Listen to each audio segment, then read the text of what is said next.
The Jake Asman Show will begin shortly. Thanks to all these great Patreon members who help support the show. Get your super chats ready. Jake will be here in just a moment. If you love the New York Jets, this is the place to be.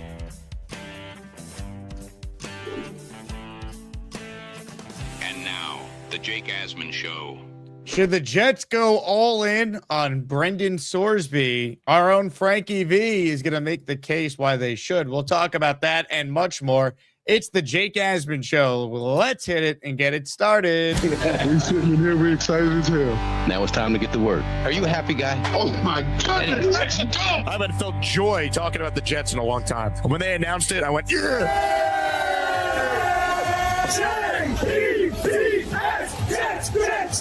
Let's go! A new chapter for the Jets has started. Aaron Glenn and Darren Muji are tasked with shaping the future of this franchise. Will they be the ones to finally get it right? We will be here for every step of the journey on the Jake Asman Show, breaking down all the storylines, every game, and everything in between. Please subscribe and hit the like button below. Super chats, baby. Cut the line. The Jake Asman Show starts right now.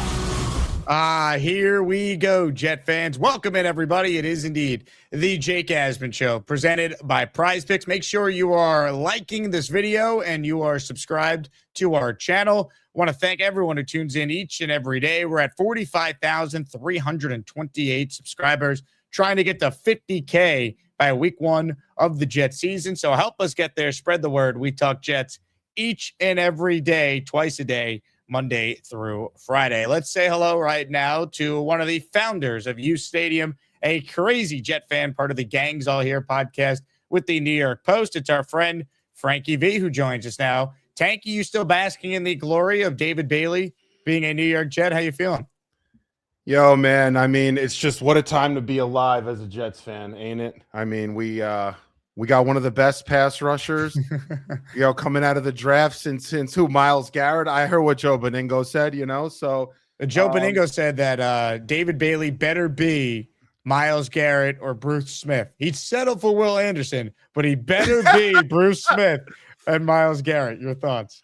Well, listen, you can't go that far. Every draft you have to compare as to who's available. So I mean, it's about the availability. If you had nobody really available, which I think this draft outside of David Bailey, you can't really, to me, find another, premier edge. So I think it's all in context as to who else is available at the spot. So, I mean, comparing him to Myles Garrett or wanting that production because he's a second overall pick, well, he's a second overall pick in kind of a weak draft. And I'm not trying to make excuses. I do think David Bailey will be as good, if not better, than a Nick Bonito, who finished, I believe, 4th in MVP voting, or excuse me, Defensive Player of the Year voting this last season, and really carried a defense in Denver, as far as you're basically going to get. I mean, they lost to the, would-be, Super Bowl, the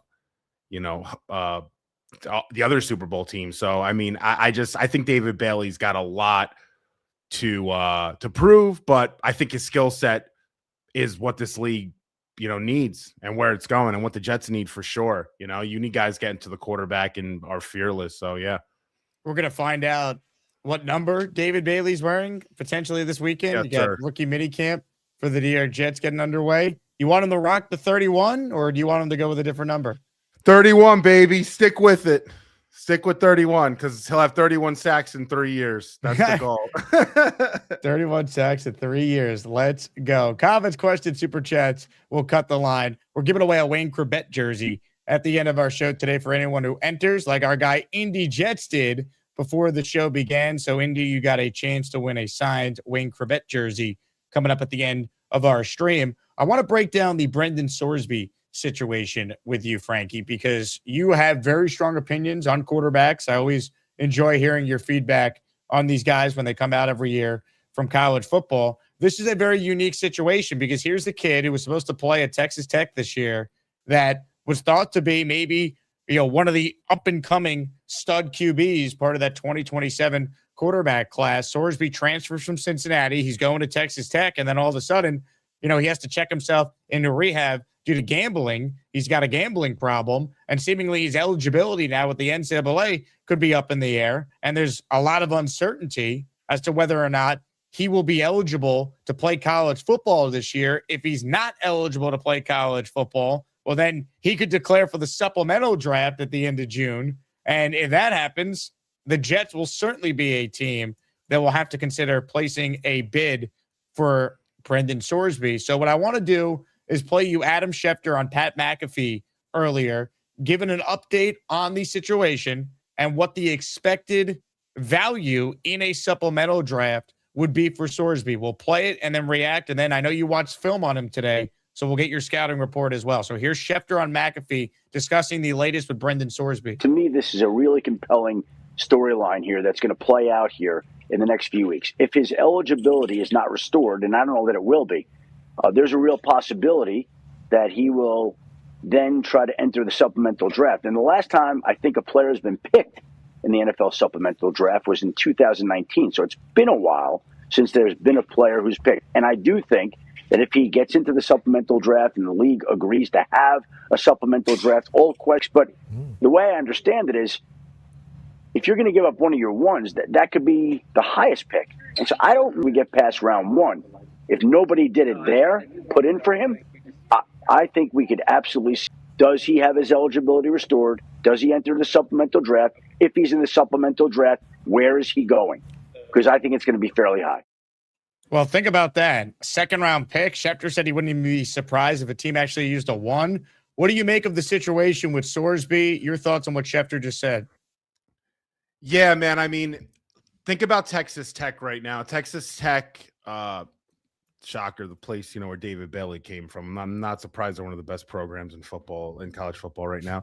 But no, Texas Tech, they're one of the top programs in college football right now, Jake, and they really had their pick with a lot of these quarterbacks as to who wants to transfer over there. He apparently was getting $5 or $6 million in NIL. Yes, and LSU was apparently on the table, as were some other schools. He ended up choosing Texas Tech, and then this whole situation sort of unfolded. And I've heard rumblings. This has been murmured behind the scenes with Brendan for quite some time. So I've heard that before too. This isn't something that just recently popped up. This has been something that people at sports books have sort of known about for a little bit. Just putting that out there. Now with Brendan specifically, the guy can play football. I mean, you talk about a dual threat quarterback. This is exactly the kind of kid you're looking at. 6'3", big arm, kind of like a Will Levis-ish. Sort of like Will Levis meets J.J. McCarthy. It's how I kind of label Brendan Sorsby. Better arm than J.J., a little more erratic, I would say, than J.J., but better arm. But a little bit more understanding as to where to go with the football than Will Levis, who seems to just chuck the ball all over the yard. Brendan doesn't really turn the ball over all that much, given how risque some of his play style is. I was watching him a bunch today, was watching him over the last couple days. The kid really, you're talking about just from an X's and O's perspective, or let's say like, from a coaching perspective, not that I coach quarterbacks, I don't, but just like looking at this, I always find a liking to the quarterback position. He's got to slow down a little bit. He's got to go through his reads a little bit more effectively. He seems to rush things. When you watch him, he's constantly going to his first read or instantly trying to go to his second read, and he's sort of going too fast. It's like me sometimes, sometimes I need to calm down a little bit. Does he sweat as much as you? No, I don't think that's possible. Does anybody? It's funny. We were showing the draft day pictures, and I'm like sweating in like 80% of them. I'm like, what the hell? What's Photoshop for? Can't you take some sweat droplets off? Jeez Louise. I look like I need an ambulance ready for me outside. But that's actually not funny. But listen, if this supplemental draft happens, now it doesn't always happen, but if it happens, he might be the only player I'd assume in the draft. If you want to do a mock supplemental draft, we got one player to do a mock draft with, because it feels like he will be the only one. I mean, we don't have the question is- second odd. We don't have necessarily the second odds right behind Vegas. By the way, how that works is the top 6 teams go in a lottery system, and then you get picked off. But that. it's heavily weighted based on the record from the previous year. So the Jets would have the leg up in all likelihood. Yeah, they would. Top 6 of the worst teams. Yeah. I think if you look at that top 6, what Arizona would be a team. Would Arizona really do it after they just took Carson Beck 65th overall? I don't know. I think this kid might be a little bit more of a like the Raiders won't, obviously. The Jets, I think, could. Who are the other bad teams that maybe could go quarterback? Tennessee, I don't think would. The Giants wouldn't. The Giants wouldn't. Yeah, and then 6 was Cleveland. Maybe Cleveland, but the Jets would have better odds to get it. I think the question is anyone going to put a second round pickup for grabs? Right? I can see teams putting in a third. Is anyone going to put up a number 2 pick for Sorsby? Right? Because if teams really like him, and Schefter said he wouldn't be surprised if there's a 1, I'd imagine there's a team out there that would. It might not be a team that's really bad. It might be a team like Pittsburgh that's like never bad enough to get the top quarterback, and they might see this as a worthwhile swing to maybe get out in front of it and get the top quarterback a year before anyone else can, if that makes sense. Yeah. I mean, the kid is absolutely a developmental quarterback that I definitely see a ton of upside with. He's got the size, Jake. He's got the arm strength. He's got the accuracy, and he's got the wheels. And he's tough in the pocket. I like how strong he stays in the pocket and delivers. He just really is a little bit raw. Like he doesn't really get how to play quarterback yet. Has to slow down, has to progress through his reads. A lot of the pre-snap stuff people have questioned too. Due to, lack of reps and just jumping around from school to school. So that's going to happen a little bit. And that's happening with a lot of these kids. He came in, with Indiana originally, then he goes to Cincinnati and now he's going to Tech, so he didn't really start until his second year at Indiana. And then he had his 2 really good seasons at Cincinnati. And I like the kid too, because, you have a kid that has 60 touchdowns to 18 interceptions total, which is a nice number. Not to mention, Jake, he has over 1,300 rushing yards for his career, adding 22 rushing touchdowns. So you're talking about 82 rushing touchdowns to 18 interceptions. Those are good numbers, man. Like those are like workable numbers, especially considering the size. And he's a big kid too. He's not thin. He's to me, he's like a better Will Levis, if you want to kind of go in that, because the only difference between the two is I think he's better with the football than Will, who can be a little bit all over the place and erratic. This kid's a coach's sort of like, I want to say like, not necessarily a coach's dream, I was going to say, but like a player that a coach I think would really value in terms of put him back there, let him study the tape, let him learn the position the proper way, how to diagnose things pre-snap, slow down a bit, and then you might get something with this kid. I would love to store him at One Jets Drive and just let him sit. Now, I wouldn't put up a second rounder, Jake. I was going to come into your show saying a 4th for sure, but it's going to have to be a 3rd, I would say, for him. I wouldn't go higher than a 3rd, though. If you want to put in a 3rd, I'd put in a 3rd. That is a little rich for me too. But I'd put in a 3rd for Brendan. And then if you get outbid because Arizona or Cleveland put in a 2nd, well, whatever. You're out of luck. I mean, that's just the name of the game sometimes. So, yeah, hope you get the first bid, put in a 3rd, and see what happens. I mean, if they put in a 2nd, I think they would get him. I think the team that puts no in a one's 2nd going to put would in get a him. first. Yeah. I don't think anyone's going to put in a 1st.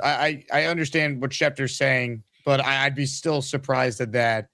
I think a 2nd could happen for a team that really wants him. And it might not be a team that's projected to be bad. It could be a team like Minnesota. It could be a team like Pittsburgh that's like mediocre and is not going to be picking high enough to get one of the studs in next year's draft that we all anticipate. And this is their kind of cheat code to bypassing that system and getting the guy. The other thing that needs to be taken into consideration here, though, like if this guy truly does have a gambling problem, is the stint in rehab enough to rectify the issue and now he's fine? Like, obviously the Raiders aren't going to take him, but like the city he goes to, that would concern me as well. Can Brendan Sorsby handle being in the New York market, right? Steve Cohen's building a casino right now in Queens. Can Brendan Sorsby handle that? Frankie V. Sports betting's legal here. PrizePicks, it's legal here.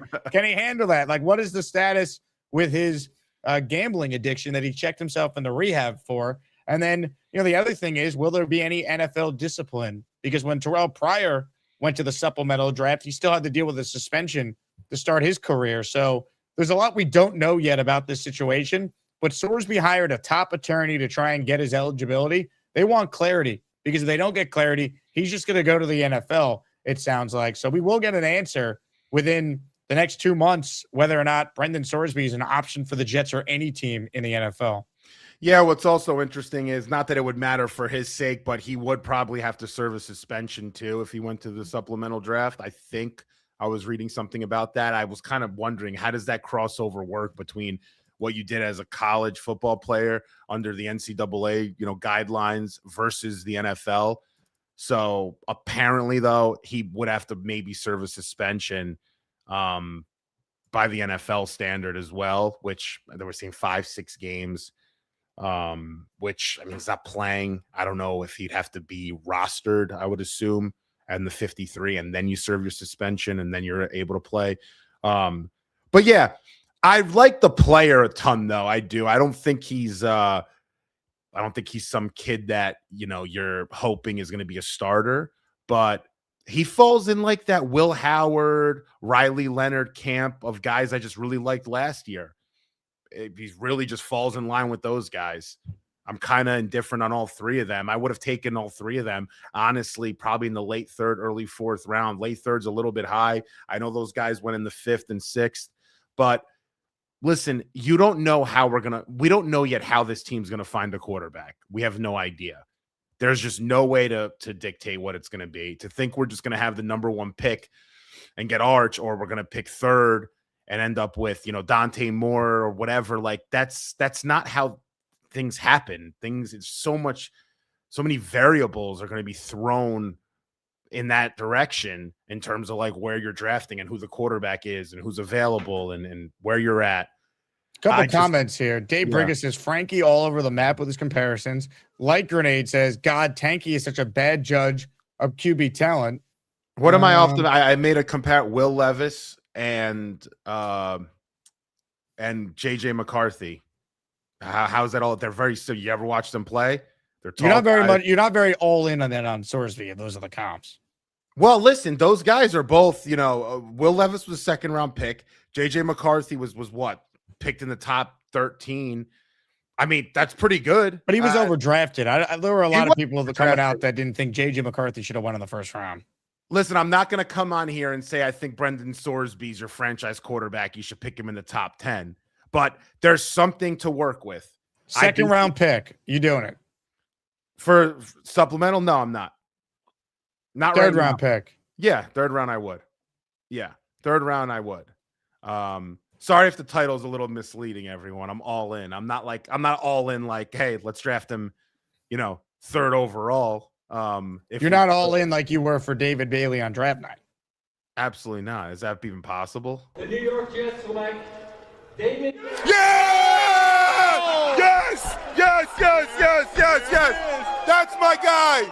That's why they pay Muji the big bucks. That's the damn pick. Sorry, that's the freaking big baby! Finally, the Jets are back. The Jets are back. Kerry Rhodes. The Jets are back. I would do it for a 3rd round pick. 3rd round pick, I'm in as long as everything else checks out. Again, not going to be suspended. Gambling problem under control. That's kind of where I'm at with Sorsby. But I haven't watched him enough yet. I'm going to reach out to Mr. Blewett and see if we can get a Brendan Sorsby film review cooking on the channel in the coming days. I'll say this about Sorsby that I'm high on. The athleticism, arm talent as well from the quarterback position, everything's there. The prototype, the archetype, let's say, of what you're looking for as a quarterback, he fits that archetype pretty seamlessly, I would say, in terms of if you're putting together like a very good quarterback together. he kind of checks off all those boxes. The reason why I'm not going higher, I haven't seen him put enough games together where he is effectively and constantly throwing for big yardage on a week-to-week basis and doing it at a consistent level from the pocket. I've seen him do it at times. I mean, against Texas Tech, which may be the reason why they wanted him. He had over 400, I believe, 20 yards passing and 125 yards rushing in the same game. They saw that in 2024. He just diced them to death. So, I mean, he's had games like that. He pops for 300 yards, and then he kind of settles back at like 160. His career average in passing yards is around 211 yards per game. I need that number to go up a little bit. So if he came out this junior year, redshirt junior, if he came out and he put together a string of 280 plus games, 3 touchdowns, added some on the ground, we might be talking about this kid as a first round guy, late one, definitely a second rounder. Right now, where he's at, I'd give up a third, which I think is a lot. I mean, supplemental drafts, you don't give up third rounders. I mean, it doesn't happen. I can see teams doing it. The question is the team that throws a 2 on the table. I think that's the team that gets him, because I don't think anyone's getting him a 1. I really don't. I think it's a huge risk for a guy that doesn't have the full sample size you want. Oh yeah. I mean, no one's look going at to this give past 1 year. I don't think anyone's. Who would give? You think people would give a 2? I mean, I think there could be a team that give it 2. Yeah, I don't know. If you're the Colts, if you're the Vikings, if you're the Steelers. Yeah, but look at next year's quarterback class. Remember, that list you just brought up, it's littered with quarterbacks next year. We did this a year ago, though. Remember that. We did. I think it'll be different, though. I'm pretty confident we won't be having the same discussions, but you're right. You're right, 100%. But, I love Sam Levitt. That's my sleeper. If you want to go on that list, that's somebody that no one's really talking about that I think is going to have a huge year out of LSU. But you got a bunch of guys, man. I'm not giving up a 2 for this potential class. Now, if it was last year, potentially, but again, last year, you're right. At this time, we're having conversations about what that class looks like too. So, but yeah, I think next year's class, Jake's going to be stacked. I think you're going to have, you're going to have 10 guys maybe going, in the first 2 days potentially, which is a ton, honestly, up to 10, I'm saying. So, well, here's the thing with the Jets situation. Coaching staff's on the hot seat, and you had the 3 1s next year. So if you use premium capital, let's say a second, to bring in Sorsby, do we really know by the end of the year what we have in him? With the situation he's walking into, the uncertainty with the staff. And then it's well, you got 3 first-round picks.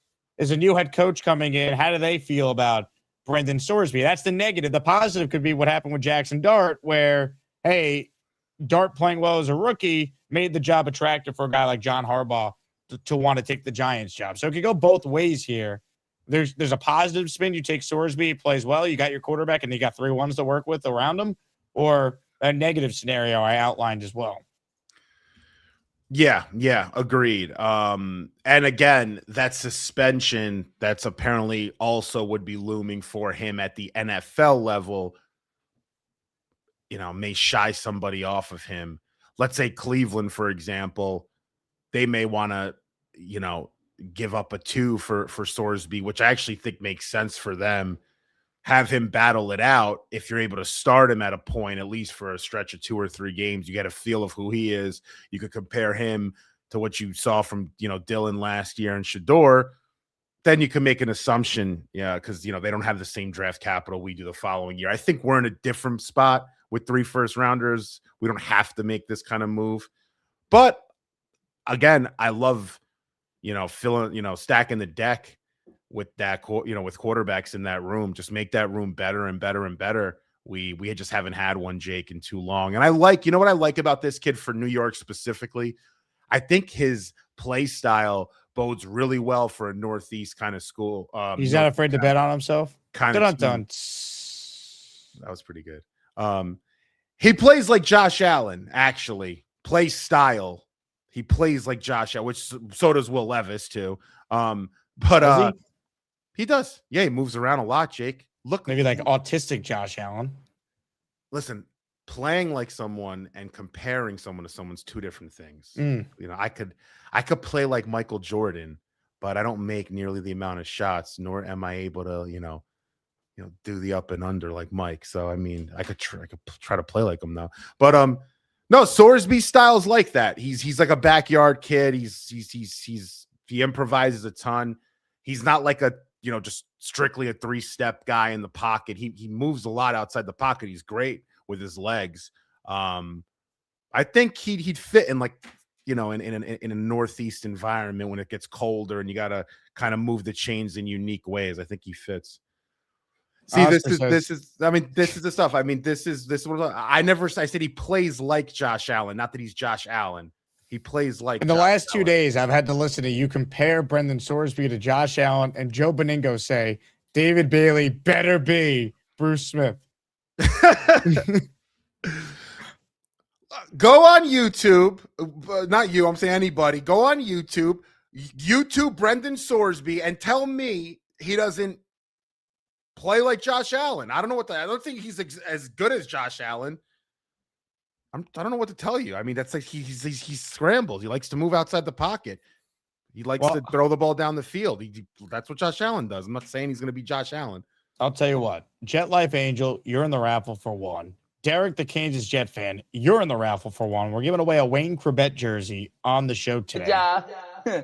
Make sure you enter for your chance to win. Also, new set of raffle prizes. Joe Namath signed helmet, Richard Todd signed jersey, Boomer Esiason signed helmet, and a Vinny Testaverde signed jersey. So a little QB theme as Maniac raffle this week on the show. Comments, questions, super chats. They cut the line. Lou B writes in, this is a mistake to not try and get them. We still don't have a QB.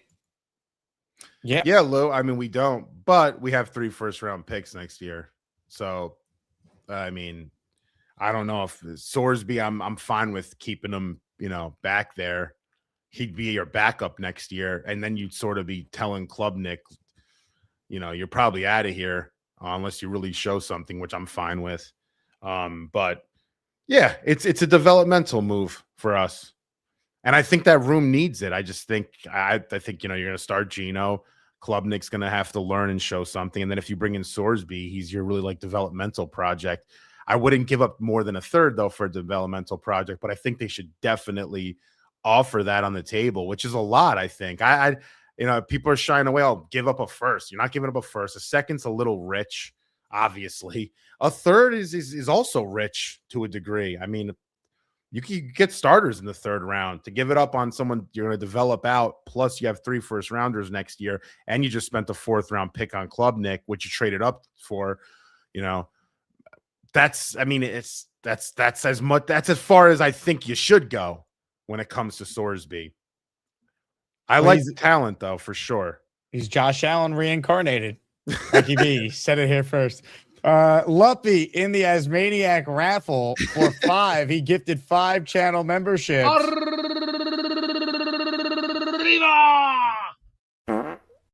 Yeah, the Lupman delivers 5 gifted memberships. If you hear your name, you say thank you, Luppy. Dom C, a.k.a. Project Prospect. Real Talk. Rookie 271. Ricardo Grozanier and Green Empire Lawn Care all receiving a gifted membership. One more cut I want to play on the Sorsby situation before we get to some calls on this. This was Connor Rogers and Trevor Sikkema on their podcast, Stock Exchange, talking about the Sorsby situation. Connor's evaluation on Sorsby I found to be intriguing here. The supplemental draft concept is fascinating because they haven't really done it in a handful of years. The way that it has been described to me is that it's basically just an email where the league will email everybody in the league and they'll go, all right, the supplemental draft is open. Anybody want to use a 1st-round pick on a player? And it's kind of just this giant game of chicken then. Because if you don't say, like, yeah, I'll use a 1st-round pick on Brendan Sorsby or whatever, and somebody else goes, yeah, I'll use a 1st-round pick on Brendan Sorsby, they get him.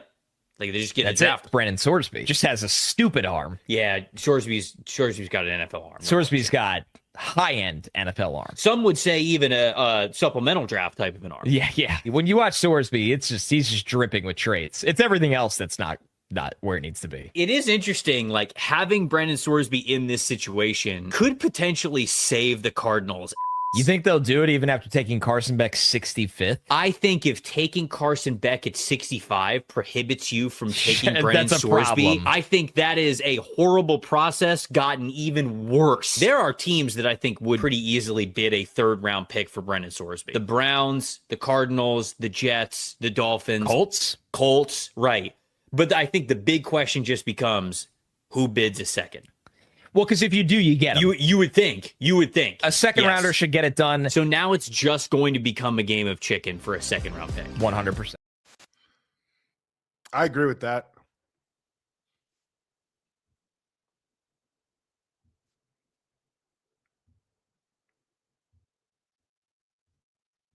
One sec. Oh, those veins. Disco fever. 1, 2, 3, 4, 5. I might not look like Jesus, but I look like a man with a powerful weapon. Swat.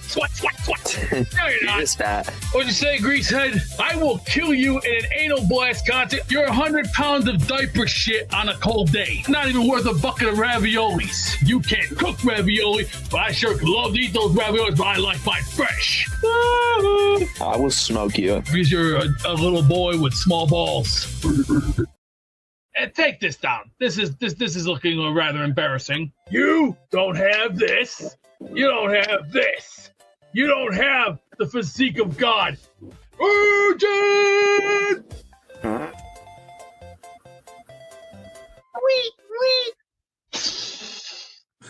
Sure as hell no. I gotta tune out of here now. We've gone. That's like the Atlas stomach. You have the Atlas. Look at that. Mikey Midnight. Hey, Beast, you hear me now?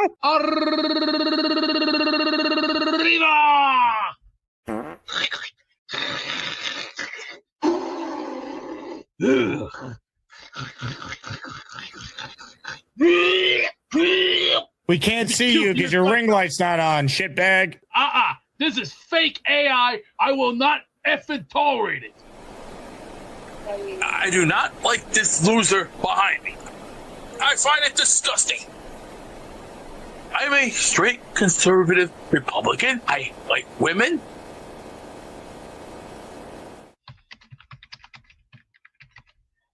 What a shame. Hey, this loser. We could hear you reading while you type, bro. That guy's a fruitcake. Who cares? It's a freaking AI picture, dude. It's disgusting. It's not real. Did you take your sponge bath today, buddy? Had to. What the? You shaved off the kernel of the beers. You finally look at me now, huh? Don't worry. Summer will be here anyway. Plus, you don't know what it's going to be like. Last year was nuts anyway. What? But we got a long way to go. I have more muscles than you. You're nothing but a skeleton. Please, I get more girls than you, honestly. Yeah, you know. Is this a replay? I have no idea. Kid, I'm going to tell you again. I'll fuck you up so fast that I'll put you out of commission. So quick, I would definitely drop you in a heartbeat because, number one, look at you. You're weak, simple-minded. You're nothing but a Looney Tune who has a brain of a pissant. Look at my biceps. Look at fucking me. Beast, you're a fake wrestler. You're a fake wrestler, honestly. Max, wrestling is fake. Squat.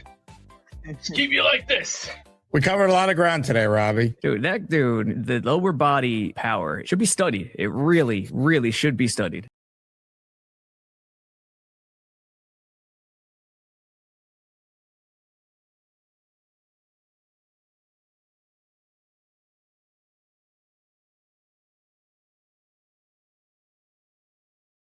Oh, I got gonorrhea. Oh my God, I got gonorrhea. Chicken doesn't go with pasta. Don't you know it's disgusting? Chicken can't go with pasta. Why? Because of the texture. Instead, go get yourself pizza at the closest Shell gas station. Cause chicken don't go with pasta. I just discovered dogs are pets. What the hell do you think you are? I am. It's Santa Beast time. From the global studio, It's not really an addict. You can't lace his boots or wipe his ass. Harry beats best bitches. My name is Lumpy, not Lumpy. I'm not De Niro, just call me Lumpy. I had a mullet the last time the Jets were winners. Don't call me Lumpy, 'cause I'm friggin' Lumpy. This whole team looks like it's shot to shit. Well, he's a bootlicker, Glenn Buck sniffer, putting perfume on a pig and telling Jake, check his out. He's a bootlicker, Aaron Glenn truther, holding that rope and trying to sell us on this shit show. Honestly, can you guys hear me? If James B's related to Mad Max, he's in his 30s and mellow, drinking decaf, likes bagels. I'm Jake Asman. If James B looks oddly familiar, he might be starring on Netflix as a serial killer. He hasn't been seen using Adderall. Tweet. Ladies and gentlemen, it's time for Bass, and Jake. Get it started, Gator. Bass, and Jake. Bass, and Jake. Bass, and Jake. Bass, and Jake. Well, Super Chat's always caught the line. And the Buelo dances really fine. She's so talking about them jets. My senorita, you know she gets real happy. Real happy if that female butters are run. Hey, Gator, it's a family show. Oh, yeah, I forgot. Bass, and Jake. Bass, and Jake.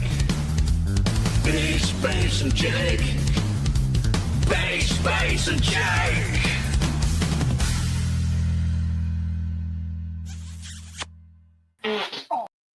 All right. I apologize for the audio issues there. My entire audio sound system crashed. And when you do this live, you got to work through it. So appreciate everyone hanging out and dealing with the tech issues. Hold on. There we go. We're back. Bring our guy Frankie V back on. Do you hear me okay? I hear you perfectly, man. Yeah, I was going through my own little tech issues before the show with this Ozbot Tail 2 AI camera. I should have just freaking stuck with a laptop, right? The FaceTime camera. I should use my phone at this point, trying to get off. But yeah, Jake, you sound good. All right. Well, let's let it rip, folks, because we'll get to your calls. But first, super chat from Ralphie, who's in the raffle for 2. For those tuning in late, Wayne Corbett signed jersey is our giveaway on our show today. I see Frankie started Cinco de Mayo early. Put me in the raffle. Wife is a former Hofstra athlete. Maybe I could get away with a Mother's Day gift in this house. Ralphie, appreciate your support. As always, Gerald wrote in, Jet fans who think we're getting Manning or more next year, delusional. They're going 1-2, and the Jets are winning 7 to 9 games. Okay, well, who's going to be worse, though, than the Jets? First off, Gerald. And 2, you say that, but the Jets also have 2 other first-round picks, so who's to say they can't trade up if they wanted one of these quarterbacks? And we don't know if it's going to be Manning and Moore 1 and 2. Who knew who Fernando Mendoza was at this time last year? It's all projection. We don't know. A year ago, the top 3 prospects in college football were Arch Manning, Lenora Sellers, and Cade Klubnik, according to ESPN's Field Yates. So when people just say the blanket statement, oh, they're winning 7 to 9 games. Really? The Jets, who haven't won more than 7 games in over a decade, you're going to assume they're going to win 8 or 9 games? I wouldn't. So I do think there's just so much we don't know about this comment here to say that. I don't think it's fair. Yeah, man. We say this every year, right? I mean, we've been saying this. I feel like we've had this conversation, but even pre-Rodgers, let's say, we had the same conversations. It's I to be honest, I have no idea how many games this team's going to win. I can fall in line with 6 to 7. We did it last year. I feel like this team's going to be either really bad or better than people think. If you want, if anyone cares what I think they'll win, 3 to 4 games, or they'll win, 8 to 9 and surprise people. I just think they have it's about coaching, right? Like, if the coaches can get this team in a position to make plays, they have the talent to make plays. And that's literally on a game script, 100 plays a game, 120 plays a game, where it's your coaches versus their coaches. Who's dialing up the right stuff? If we're doing it more often than the other team, I trust our talent to be able to win games. If we're only getting there 30% of the time, which it felt like was the case last year, you're going to lose more often than not. I don't think, the 6 to 7 thing is where we're going to be at this year. I could be wrong. I think they're going to be either better than people think, or they're going to be similar to what they were this past year. Because it's going to come down to the Colts stink. That will help. That would help a ton. Yes. Or the Cowboys or Packers or both. How about both? Well said. All right, let's do some calls here. Appreciate everyone staying with us. Ladies and gentlemen, first up today is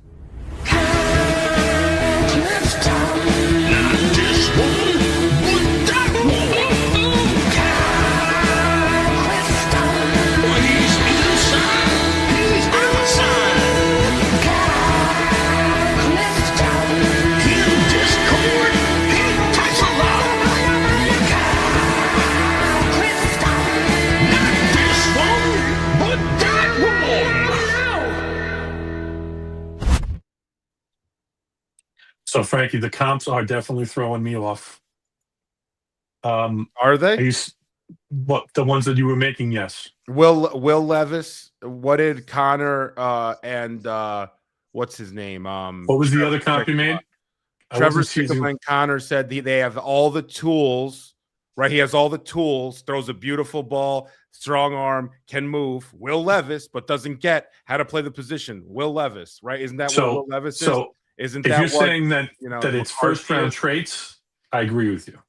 Right. Yeah. So I think we're on the same page then. But if you're saying that it would be necessitate a first round bid, I would not agree because of the risk. Yeah. No way. Yeah. So I mean, the thing with Sorsby is I don't really think the Jets should be in on him because they have too much capital to get the rest of the field the guy that they want without taking on the risk. So, like, have someone else take them themselves out of that pool by going in on Sorsby, and have them take the risk. That's kind of the way I feel about it. Like, even if it's a second or third round pick, that's valuable fodder to go up and get your guy next year, right? So, like, I don't see how you would bid if you're the Jets anything higher than a fourth round bid, and that's not gonna win it. Everyone else would have to decide that they're out of it. Listen, you never really know, though, Kyle. I agree with what you just said. For the most part, I do. I would go a round earlier, but I'm kind of with you. And I know third round values, valuable.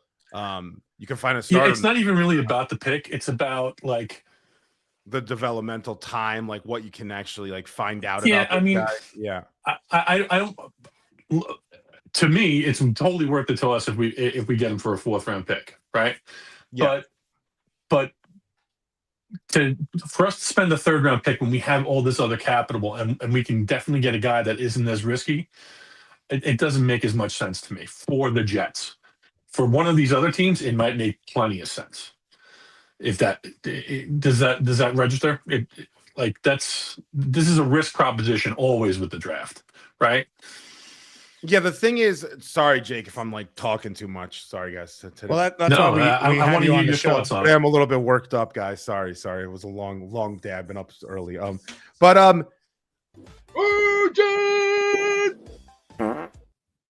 Continue. Yeah, I needed that. Thanks. All right. We have 3 first rounders next year, correct? So we're gonna get a shot at one quarterback, let's say next year. We're kind of going to be going all in, I would say, with one quarterback next year, which I'm fine with. That's why you have 3 first rounders. That's why you have a GM and a scouting department and whatever. You have a whole year to kind of do your research on these guys.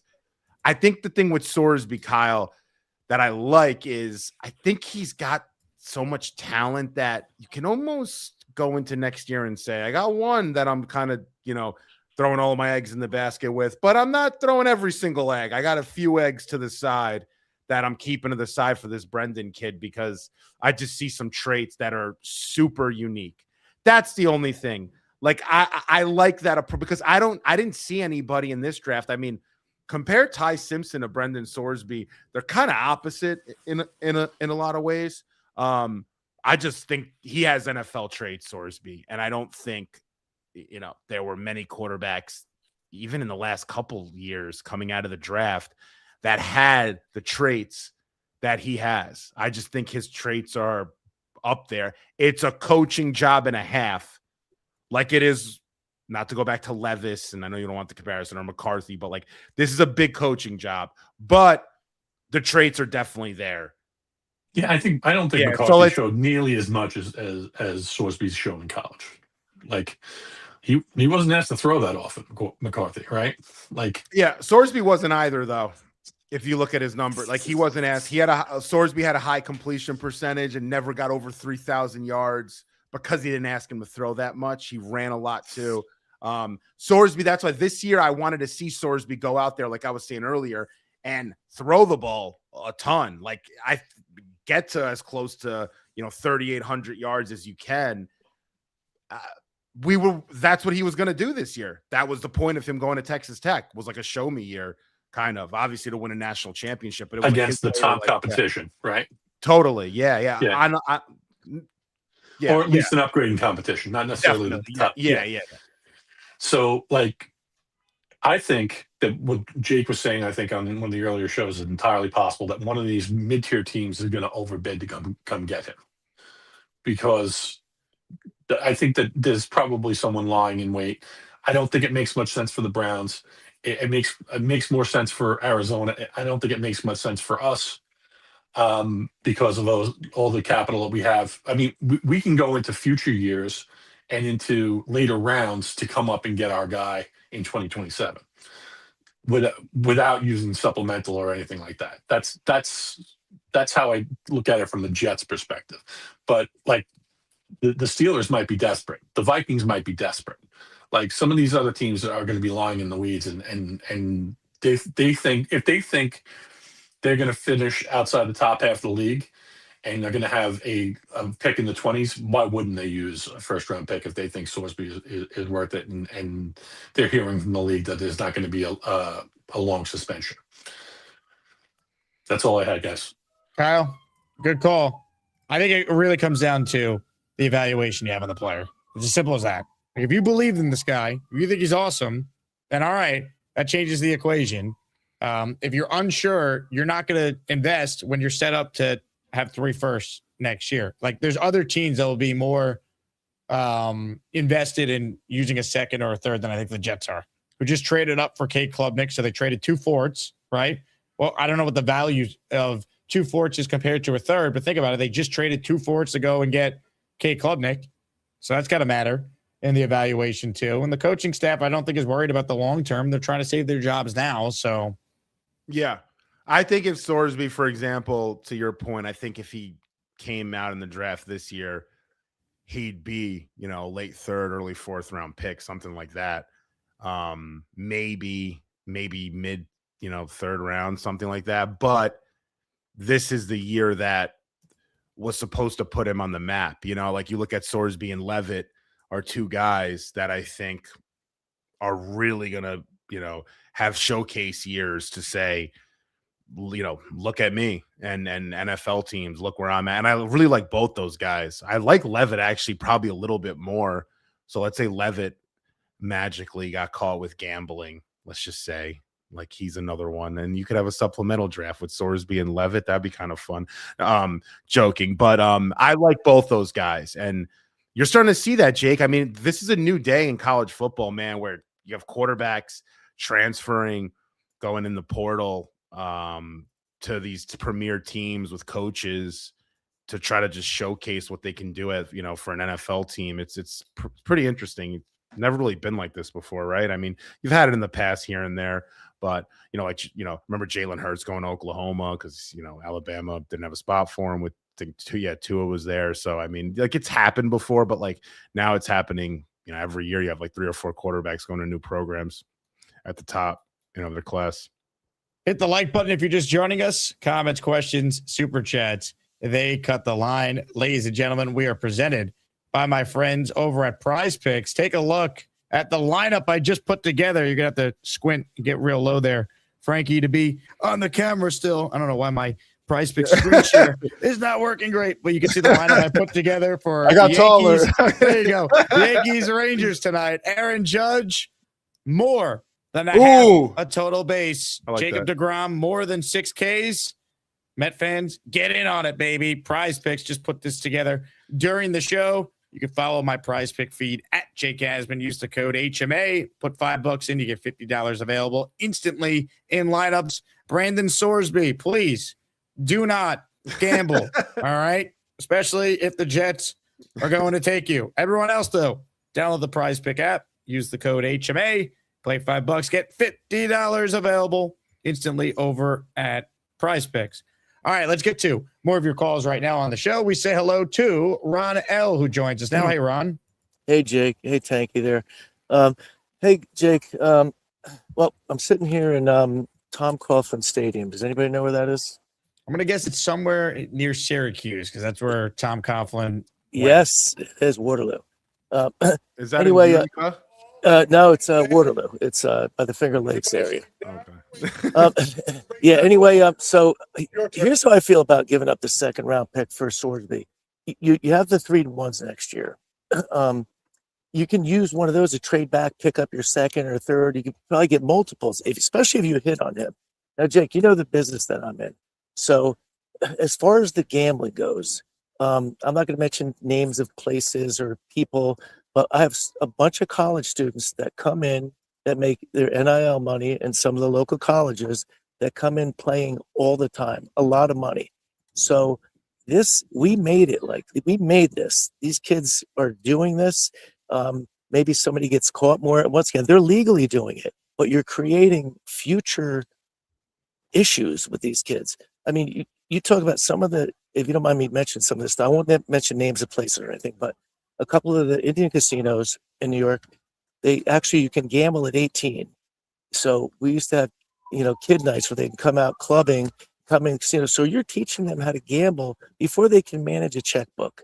So, I mean, this is out there, and now they're getting paid a lot of money, and they get bored at school, as you know. Who knows what makes you? I know so many people that are into all the little side bets and stuff, and I'm not against all that. I'm saying we're creating this. We've created this. So somebody like him, it doesn't mean he's going to be monitored if he does come out. If he does end up going to the NFL, he's going to be monitored. They're going to look after him and get out of it. But as you know, even Jordan, all these guys are really big time. They like to gamble and stuff at the level they can afford it. Yeah, you're right, Ron. Sorsby's not the first to have this problem. You certainly won't be the last. No, and like I said, even the smaller college NIL money, these kids come out and they play and they get bored. They have nothing else to do. They come out and they want it. They're not going to bet against themselves. If they are ever in a position to bet, they're going to bet. They're competitors. They're going to want to play, say, yeah, I can beat this guy, beat this team. So, but this is what we've created. It's out there. I'd say don't knock him for this. Mm-hmm. It's happened, and it's something that that it can be managed. I'm sorry to go on about it, but like I said, the second round pick, if you hit on this guy, you could trade those number ones back in the round, get those seconds and thirds. To me, if you have a shot at him and you really believe he could do it, you could teach this guy. Why not have another quarterback? You could always trade him down the road if you didn't, if you didn't keep him. But I don't understand the whole. Don't give up a second rounder. If that's what it took, do it. You'll get the pick back. Yeah, Ron, good take. Yeah. And to what he was saying about gambling, apparently with Sorsby, it wasn't just a one-time thing. It wasn't like he just took out his phone. Apparently this was like a systematic. Dude, he was betting on pitches on Reds games. Yeah, that's crazy. Now the thing he bet on Indiana when he was a player on Indiana. Hopefully bet on Indiana this year. He would have won a lot of money. No, man. I mean, gambling, it becomes something where it's not even about winning money. People just do it. It's like it gets their competitive juices going. I mean, we all know. And then, if you get in the hole, you start betting more to kind of make up for it, and you just keep digging yourself deeper and deeper and deeper. And a lot of times these people become addicted because they started losing all this money, and they don't really have a limit. They think they could win it back, and you just, you dig a hole you can never really dig yourself out of. So, when I gamble, I do it responsibly. I said I'm going to bet $50 today or $100. If I lose, I lose. If I win, I'm going to bet it again, and I'm going to end up losing it anyway. But at least it's with my winnings. I lost money betting on Orville Reese to go number 2. Oh, you did? See, you didn't listen to me. I did. I believed it was going to be Reese, as did you. You were shocked it was Bailey. I will agree with you there. Yeah. Yes, you picked up on that. Let's see. We only have 7 gifted memberships this show. So if you've never won a raffle prize, good chance today could be your day. Also, the super chats that qualify. It's a Wayne Corbett signed jersey up for grabs. Another reminder: this show is always available in audio form, Apple or Spotify. Just search Jake Asman Show. And if you can't watch on YouTube, you can listen anywhere. Keep it rolling with your calls before we say goodbye to our friend Tanky V. Derek, the Kansas Jet fan, is next. Hello, Derek. Jake, Frankie, I hope y'all are having a good one, guys. Derek, what's up, dude? What's up, I love what Ronell was talking about. We can't have gambling on sports because, like, you don't want to infect the integrity of the game. But I really agree with you and Jake and Frankie that I really wouldn't feel more comfortable giving up more higher than a 3rd round draft pick for Sorsby. But then again, I might be willing to go up to 2 because say we bid a 3rd and the NCAA grants him ineligible. I feel like we'd be remiss if we didn't offer a 2nd when we do have 3 firsts next year. So, but it's kind of a toss up in the air for me. And I love what Rooster said this morning. He was talking about he was not being sold that somebody can go to rehab and actually get cured of like their gambling addiction. Whether that's true or not, I don't know. I guess it's a toss up in the air, but I'm hoping that he can. But I think it's just a little bit too much of a red flag for me to want to give up more of a 3rd. But I guess if we did give up a 2nd, I don't think I'd feel too bad about it. He's got everything you want. He's 6'3", 235. He's got a massive arm. I live in Big 12 country here in Kansas, so I usually see a lot of Big 12 games on, and I did watch him play in a couple of Cincinnati games. You said, Tanky, that he averages about 211 passing yards per game. That's not quite the number that I'd like him to be up to be. I'd like, if I'm taking a college quarterback, to be more around 300, especially with the modern college game now and how high the scoring is. But I really like that, you guys' points. And then Stefan was on this morning, and I wanted to ask you guys, he had some concerns about the interior offensive line going into this year. I just wanted to gather your guys' takes, because last year, up for like the first 5 to 7 weeks, I believe we had a top 7 rushing attack. If Braylon Allen comes back healthy with Brees, I just kind of wanted to know your guys' floor and or ceiling for our rushing attack, and if you guys have any concern on the interior offensive line as well. Derek, I'll address that in a moment. Whose feet are behind you, though? That's my friend Trenton. Just want to make sure there wasn't a dead body behind you there. No dead body. Dead body. You said his name is Trenton? Yeah. Yep, Trenton. He's a diehard. Someone in the comments said, "Is that Big Cho?" Big Cho just chilling. Oh yeah. Is that the return of Chiefs fan? Someone wrote as well. Look, shout out to you and Trenton. I do think the interior is a concern from this standpoint. Last year, they got unbelievable health on their offensive line, post losing AVT, of course. What are the odds the same 5 guys stay healthy? So I think how quickly a guy like Inez Cooper comes along, that's important, because what if there is an injury to one of these guys on the interior? You're going to need someone depth-wise to be able to step up there. Yeah, especially on the MetLife turf. I think that's all. I'll take the rest off call, guys. I hope you have a wonderful day, and the rest of the Asmaniacs as well. JETS, Jets. Let's go, baby. All right, Derek. Say what up to Trenton as well for us. All right? Say what up. Say bye, guys. Audios. He said audio. All right. Celebrating his Cinco de Mayo. He had a nice beer in his hand. You saw that, right? Yes. By the way, 2 phenomenal jerseys he had back there. Did you catch him? I saw there was a Kevin Mawai. One of my favorite Jets ever. One of the best centers of all time. No questions asked. And then Kerry Rhodes, the man, the myth, the legend. Friend of uSTADIUM. Yes, friend of uSTADIUM. Yes. Very good, cool guy. Very, very nice person. Just a great person. Omar Ochoa. He's a great person. He is in the Asmaniac raffle for 1 by gifting 1 channel membership. What's up with that echo? That's from when you play a soundbite. I don't know why it does not go to the. Oh, you're gonna hate me. Watch this. Can you hear me? You hear that? Oh, we hear it. Oh, Jets boy. content in May. Who's ready? Hit it, man, Max. Can you hear me? Good job. Lou B, who I hung out with at the Nick game last night, says Sorsby is not the only guy in the 27 draft who bets. No, a lot of these guys bet. The difference is not all of them need to check themselves into a rehab facility for addiction. Like, I went to Turning Stone when I was a student at Ithaca College, and it was 18 to be able to get into the casino there because it's on an Indian reservation and gamble, not that far from where our guy Ron was calling from. Like, I've been to those casinos, but I didn't have a gambling addiction. That's the difference. This kid had a gambling addiction to the point he checked himself into rehab. So that's the part of this that we need clarity on. One, is the NFL going to levy a suspension? Two, like, health-wise, is he okay? Like, is his gambling addiction a situation that could be handled? Is he in a massive amount of debt? Like, there's just a lot of unknown with this situation we don't know the answer to.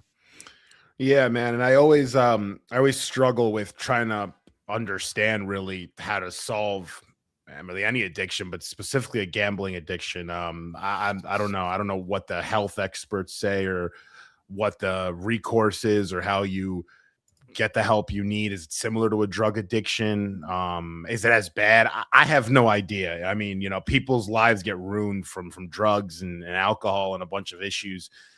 Gambling, I feel like it's in that boat, but yeah, I don't know. How extreme is it? That's the thing with Sorsby. I know people have been discussing, like, I don't want to touch that guy. He has a gambling addiction. To be honest, I don't know what that, like, how serious that is. Is that like a college kid just being really stupid for a long time and you kind of shake, you kind of, you know, he gets his shit together and he figures it out that he shouldn't do this. He's going to the NFL. Or is it something that, like, it's like a tick? He's going to, you know, end up going back to it. I don't know. I don't think anybody really does, right? Nobody knows. Mr. Yeah. Frankie, thank you for hopping on today. I appreciate you. Thanks for being patient with me earlier. And next time the camera will be set up so we can start on time. Well, thanks for being patient with me when I had my tech issues. I hope you enjoyed some of these short clips that I played. And now I present to you another one.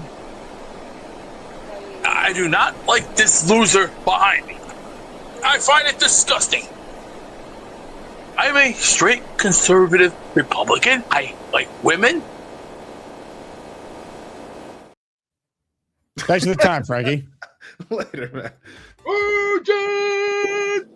man. Open phone lines for anyone who wants in on the conversation. Hit the like button. Make sure you're subscribed to the channel. Wayne Corbett signed jersey up for grabs for anyone who enters. Again, there is no one currently on hold. So if you want in, there's never been a better time. Eddie Ray checks in with a super chat. Move on. Wait till next year. Let's go Knicks. That's probably where I'm going to end up leaning. I don't think the Jets are going to do this, but until we have clarity, it's a worthwhile conversation. Again, we're about to spend the entire 2026 season discussing the 2027 quarterback class. Here's a guy who will probably be in that discussion who could be available right now for a third or second round pick. So it's a worthwhile conversation, but ultimately I don't think the Jets are going to take Sorsby. I don't.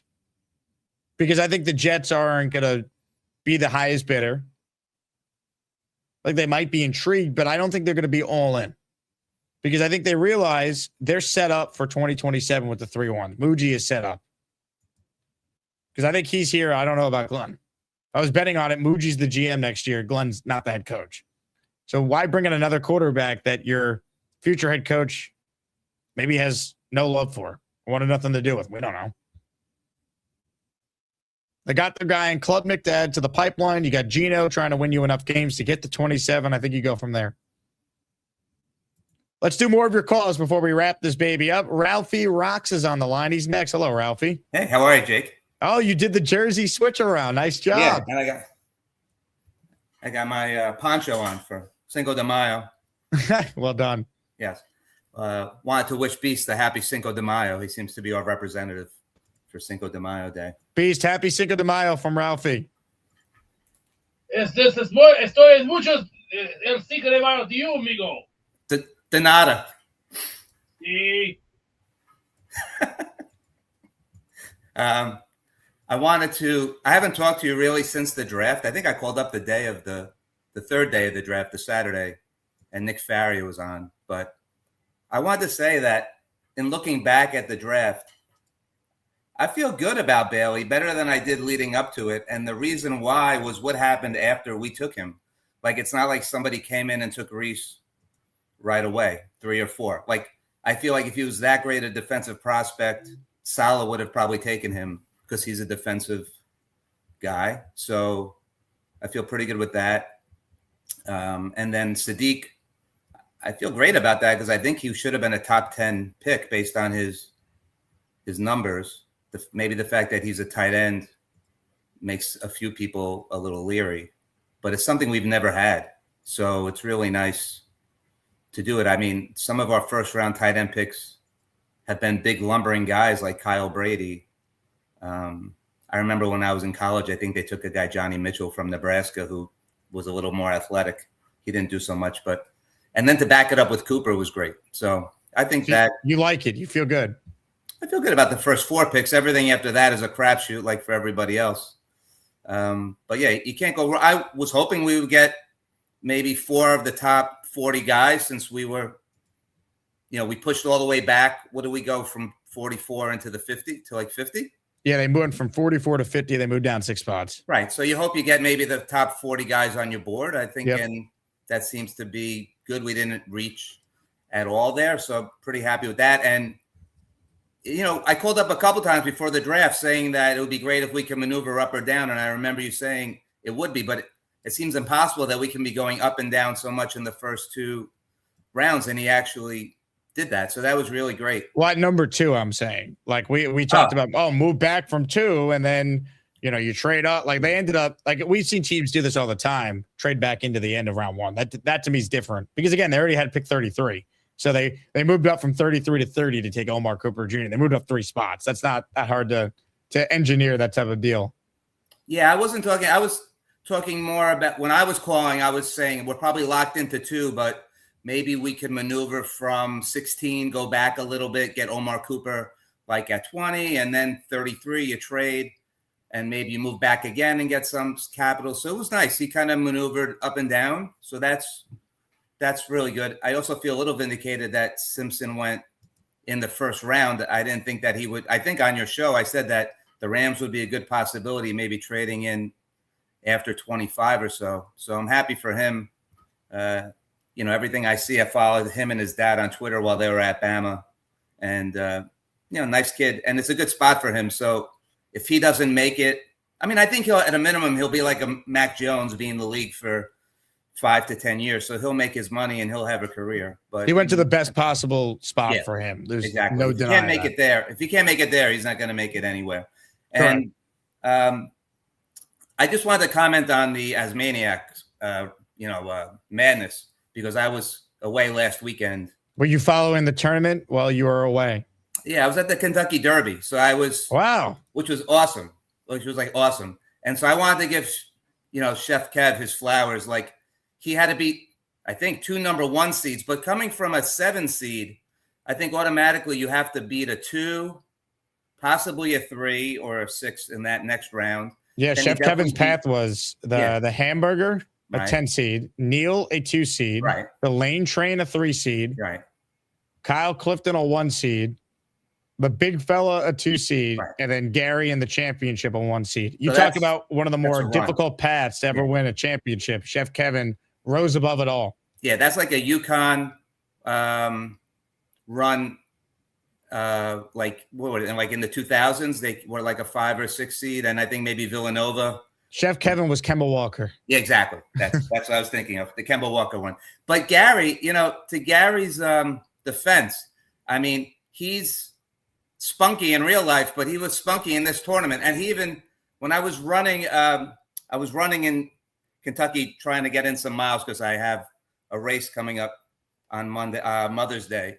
But I was listening to the show going back, and he actually said they tried to get me out of the tournament by how the seedings were. He kind of said Chef Kevin had a great run and played great competition, but it seemed like the makers of the tournament tried to get him out. Look how they set it up against him. And he did have a very, very tough bracket, Gary.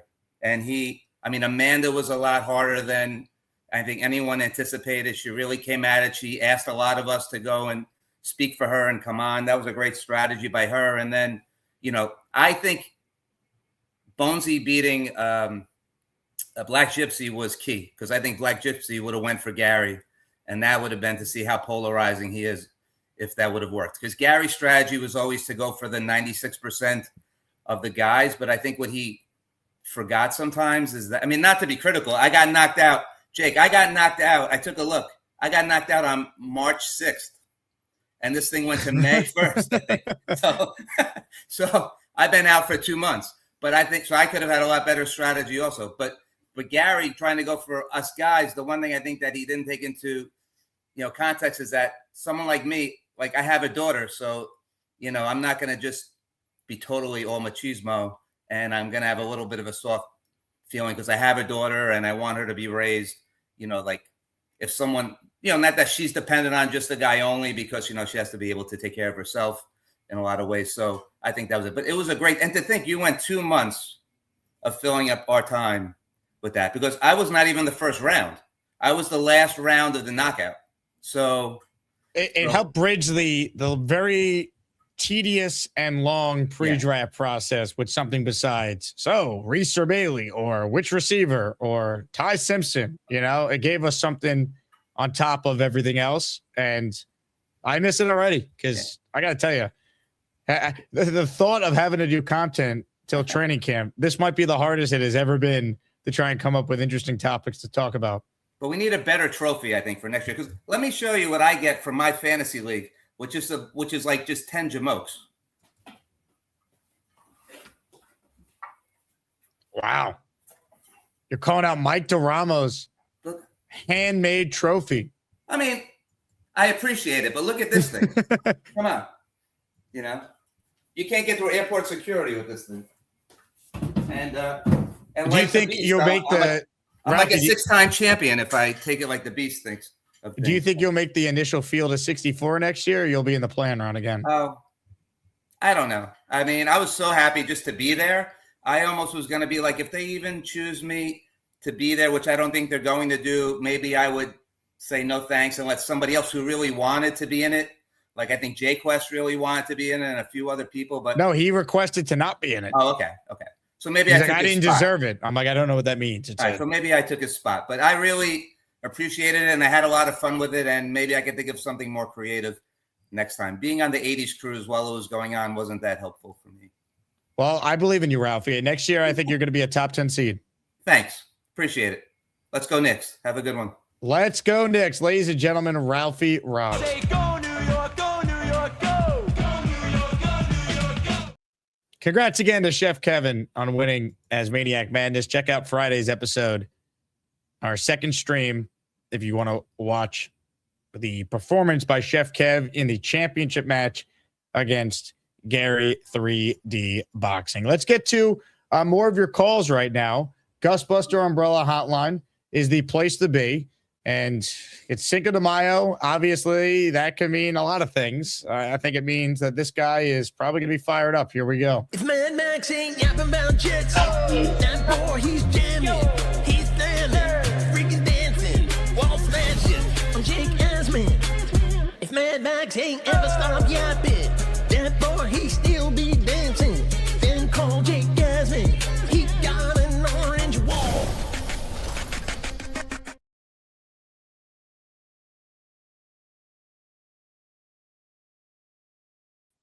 What the heck, Mad Max? Where are you? Mad Max not with us. I'll tell you who is with us, though. Beast is with us. Hey, Beast.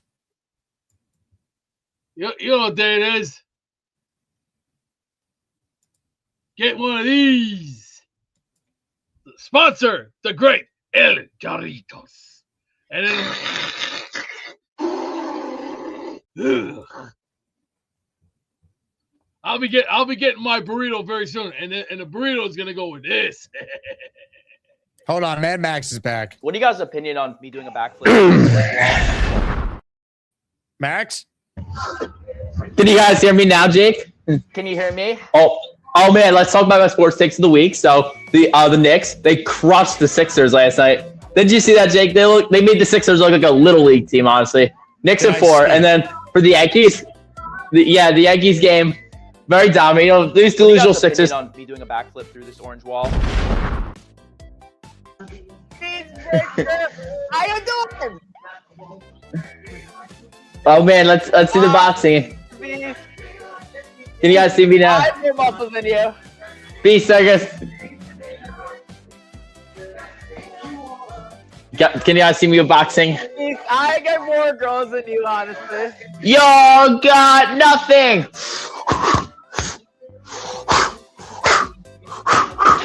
Beast, honestly, Beast, I have more muscles than you. Let's get. You retards on freaking crack cocaine. Beastbreaker. Moron. Get out of here. Beastbreaker. Can you see me with boxing? Beast, I can crush you in a fight.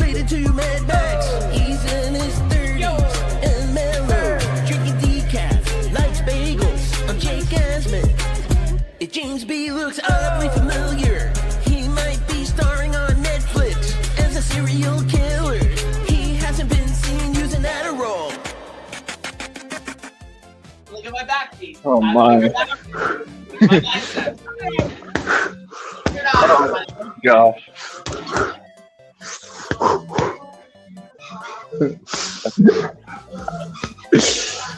The duo. Both brothers are just extremely fit. It's good to see. James D, how's your cardio? How's your cardio doing? Yeah, it's going all right. It's going all right. How are you doing? Facts and fiction. Your fiction. Doing good. Let's see my boxing. Hell yeah.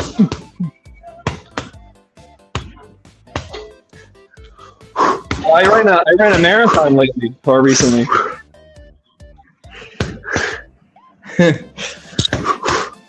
What's up, beautiful? You know, I've never seen Jake working out. Beast, honestly, Beastbreaker. Beast, you're fuck out of here. Look at my biceps. No, Look kid. at me. Get your 100-pound bag of wet diaper shit out of here, you retard. Beast, you just wet. Beast, You gotta honestly, put your Beast, you're a pants fake in wrestler. You're a fake wrestler, honestly. No, Beast, you're you're a not. fake wrestler, You honestly. are the beauty Beast, with a you 100-pound know, bag. I had 2 burritos from Chipotle today. You're stuffing that week. Word. What is going on?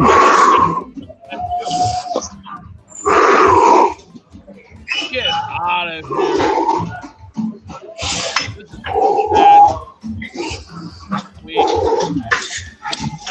Honestly, Beast. Honestly, Beast. throw a punch. Can you even throw a punch? Nobody cares about that 100-pound bag of monkey shit. As a matter of fact, I see better than that. You can take BCC, did you pull down? well. Shove it. Because you know, there's only room for one real man.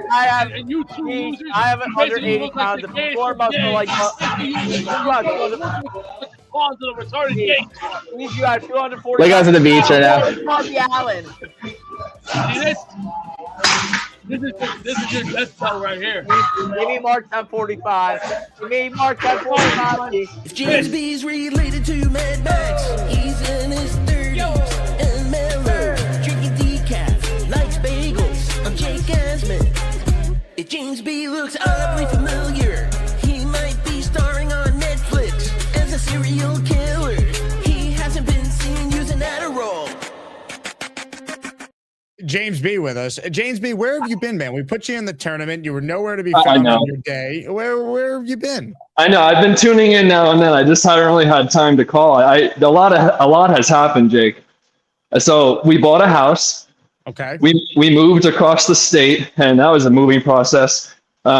Work just picked up a bunch. I'm taking on some more responsibilities. And then I was in the heat of marathon training, and I ran a marathon recently, so that was fun. was actually probably one of the worst physical experiences of my life, but I did it. It's off the bucket list. And today, James, you look great. Thank you. And then today for Cinco de Mayo, went to Chipotle and got 2 double protein bowls of that honey Chipotle chicken. What do you so think? I just want to be more cultured. And it's fantastic. That's my favorite. It's my favorite bowl right there. But yeah, sorry I haven't tuned in. I didn't even know I was in the first round. But to be honest, it wouldn't have made a difference. Mad Max would have won. He's a legend. We're running. I'm running for my next tequila. Here it is. Happy Cinco de Mayo. Yeah, all right. Is this what we got to do to get on the Jake Asman show? We got to run. We're running. Where are we going? I'm going this way. I'm going that way. I'm going this way. What do you guys' opinion on me doing a backflip through this orange wall? Wait, I'm running. I fell down. Sorry, I'm old. I'm running. We're running. Man, Max, get up. You got to run. Come on, you got to run. Man, Max, what's the matter? You can't run? Come on. I'm 61. Let's run. Beast, get up and run. This is the running. Joe's got the chilling. Beast, it's good for you. Right? James Beast got the running. It's good for you, Beast. Lumpy, I'm 61. 61. Come on. Beast, you got to get your ass off your ass. Let's go. Put down the back scratcher. Man, Get guys, up and get off run. your ass, too, even though it's smaller. Let's go. Look at my biceps. I have 180 pounds of core muscle, 430 pounds of fat. You couldn't catch me. Who's running? Who else You is don't want running? none of me, pal. You don't want none of me, pal. Sideways. Going left ways. I'm in your league, Beast. No, I love you, Beast. I respect you. I love watching you. Lumpy, you're a good guy, but these two bastards better watch their backs. 'Cause You don't want They can't catch you, though, if you're running. They gotta run. They can't catch you if you're running. You gotta run. You gotta run. Run in. What did I do? Run in and run in. I have a question for you. Sam says, were you varsity in the door tossing? There we go. Sam. The what?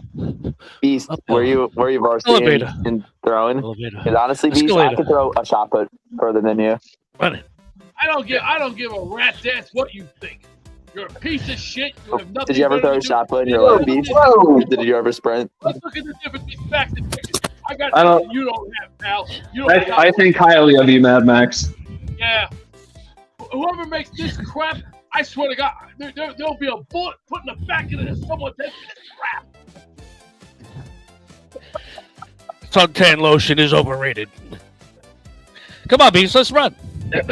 Let's run. I do not like this loser behind me. I find it disgusting. I'm a straight conservative Republican. I like women.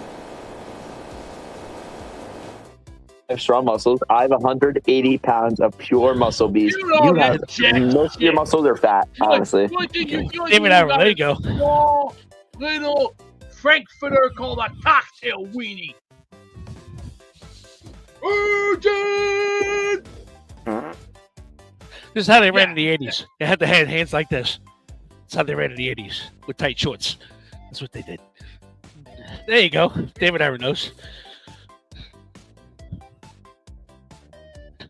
I would smoke you in track. Come down home though. I would smoke you on the track with my cardio. I will smoke you in a I'll sprint. kick your ass in a Escalator. football game. That's what I'll do. I'll kick your ass all night long. I would toss you around and make you my bitch. That's what I do. I will. I'll make you my bitch. Beast, I can spin. I'm a faster runner than you, honestly. You got no balls.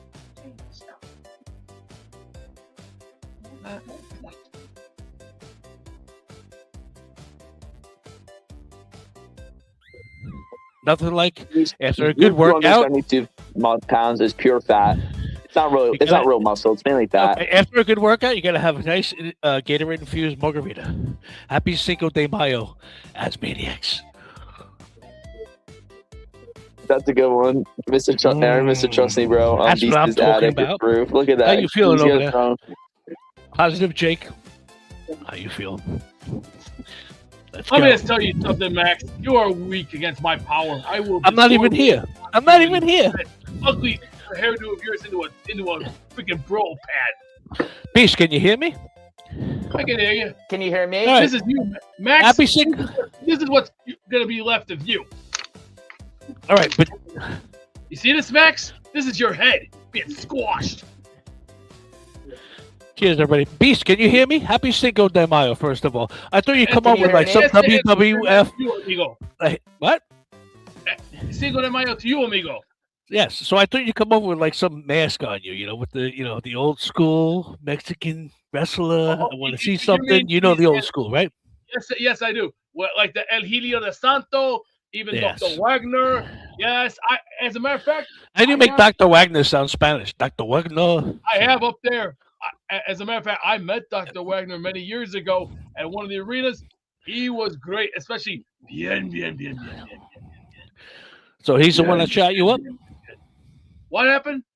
I said Dr. Wagner. He was your doctor? No, he was a good wrestler, but I also got a chance to meet. Did you ever remember a guy named? He was 400 pounds. The guy was named Super Porky. Super Porky. No, but it is ringing the bell, That guy though. was awesome. Super Porky was 400 pounds. Here's the thing about him. They did a video on him. What was it? He did 25 beers, 12 tacos.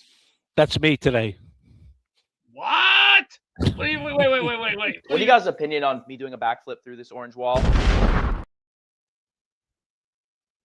No, Mr. Castro, what you're seeing there is fake AI, and that's weak. I could squeeze him like a football and throw him right first class into the ground like a pincushion. And I'm gonna be celebrating today. And you, I got nothing to say to you, you little cockroach. Believe me. Honestly, Beastbreaker, are you going to that event in South Jersey? You little virginite. Let me tell you something, son. Are you going to the event in South Jersey that Jay Gadsden's going to host? Like, come on. You are a loser, and you're still a virgin. Until then, go get laid, read a book, and get a life. I got something you don't have nothing for. You got nothing, pal. Weak. Simple-minded little turd like you. You're just a turd. Now take a walk. You ever hear of it? Take a licking. Get the stepping. Sucker. You don't want none of this. You don't want none of this, pal. I'm lucky I don't go Harlem Heat on you at 2,000 degrees, full heads, full steam ahead. Let me just say this. Line them up, sucker. Because the bitch like you, I can fold you up like an accordion and go, you got the right one. You got the Look at right my biceps, one. Pete. I have 180 pounds of pure muscle. You have Who doesn't love an accordion? pounds of fat. I'm tiny Tim. I'm tiny Tim. I'm tiny Tim. I'm in your league, Beast. You're just fat. I'm a little bit fat boy from South Park. All right, Yeah, Cartman. that's right. Yeah, something you don't know shit about, Max, because you don't know nothing about South Park, and I do. All right, Cartman.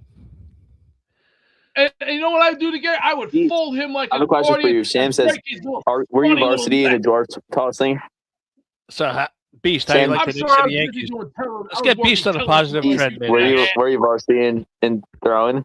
Because honestly, Beast, I could throw a shot put further than you. Who cares? I throw more baseballs than you.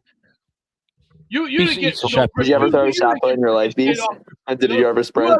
You haven't taken a baseball off the nose. You haven't taken a hockey ball in your nuts. You haven't been through pain. You haven't been to the school of hard knocks. need And until this. then, you These are two. just a I need puny this. little bitch with a small ball sack. Every once in a while, we need a tequila just to deal with those guys. You know what I'm Hey, saying? tequila. Hey, back in college, I used to love tequila. You know what my tequila They was? made it back then? Salsa from Mexico. From Mexico. Salsa was my thing. Iced tea and tequila. Sit back, drink it, and be like, freedom at last.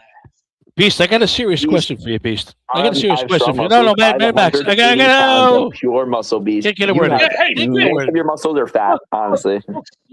Shut the fuck up, fat boy. Lumpy was speaking to me, not you, bitch. Wow. I'm glad we all get along, but serious question, Beast. Black beans or red beans in a burrito? Thoughts? Give me. I take refried beans. That's black bean. Refried beans. I love refried beans. They're more better. I would smoke you in track. I don't give a rat's I ass. would smoke you on the track with my cardio. I will If you smoke want to you. suck the whole in the track track. team's nutsack, go do it. I need to kill. Go do it. Okay, we're good. We're good. We're good. Here we God, go. what a bitch boy you are. You are a clown. Me? Beast, I can swim. I'm a fast guy, honestly. Yo, I bet when you're in the shower and you're looking through the people like You're thinking about him in the Beast? You're thinking about him in the shower? Can you hear me? No. Your 270 pounds is pure fat. It's not real muscle. It's mainly fat. The other guy from the track team, he's probably doing that going. Good job. Yeah, This is worse than. This is absolutely worse than the hole. Mr. Trust me, Jake, put me in the hole, Jake. Jake, put me in the hole. He's gonna throw. Yeah, I got my own screwdriver, pal. I don't know what you do. I don't want to know what you do with that. I don't want to know. Own you, kid. Yeah, you can own anybody with that thing, can't you? Well, these things. Let's say screwing and unscrewing, easy as cake. I'm more of an I try Allen hard, wrench but guy I'm fair. myself, so I'm more of an Allen wrench guy myself. Oh.